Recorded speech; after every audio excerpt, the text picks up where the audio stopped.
Hey guys, it's Kristen from Pop Market, and I'm here with Tom Tierney, Director of Sony Music Archives. This is our first episode in the Dig Deeper series, and we've got a lot of really cool things to show you. If you want to talk music history, like this is it.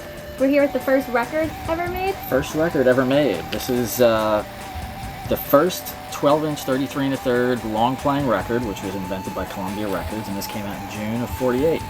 Crazy. This is insane, and we are just so excited to show you cool stuff in here. So let's jump right in. So this is the Columbia Records, Columbia Epic CBS aisle from the 1970s. This is the beginning of the Columbia 30,000 series, which was all of Columbia Epic's great records from the 70s, when it was the biggest record company in the whole world and it did everything. These are all original pressings of all of Columbia Epic distributed labels. So what we have here is original pressings of things like There's a Riot Going On by Sly Stone. This one here, this is an original pressing of Raw Power by Iggy and the Stooges from 1973. We use these primarily for the artwork, but also whenever we're doing like a CD reissue or some type of new digitization, we take our earliest pressings of the records and A, B, D, CD digitizations against the original pressings. And again, all of the great Dylan, Springsteen, R&B, all the Philly stuff. One of the fun things that I like is whenever I'm taking a tour of kids, they'll always look for Michael Jackson, and I always like to pull out the first Michael Jackson solo record for Epic off the wall, and I like showing them to kids because they can't believe that things like this were actually published in America. Fans of Columbia and Epic were, of course, very big in the arena rock, so we've got Boston and Meatloaf and Journey and all of that stuff too. This one here, which is the original quad release of Pink Floyd's Wish You Were Here from 1975, and this is just an enormously collectible release, and also, you know, the source for the 5.1s that have come out in more recent times.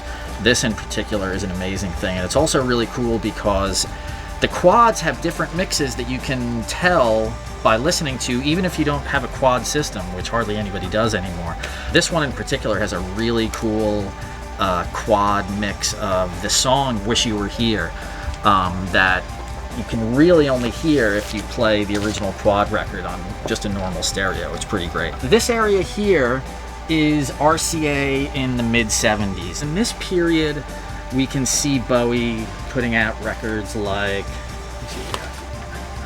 Low came out in 1977, Heroes came out in 77, Lodger came out in 79.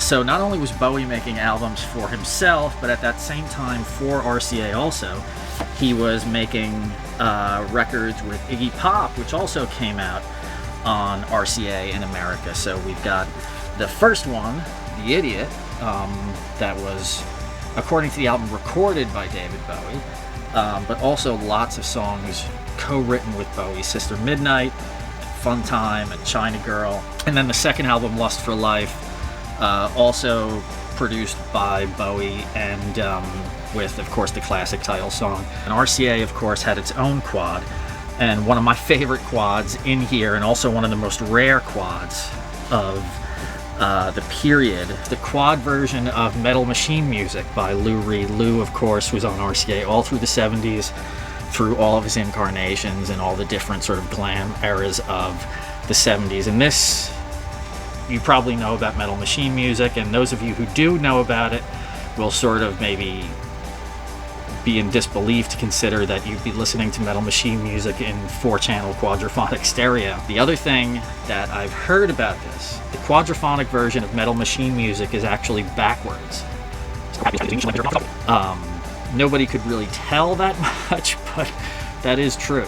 So this is another great element of the RCA LP library, mid-70s.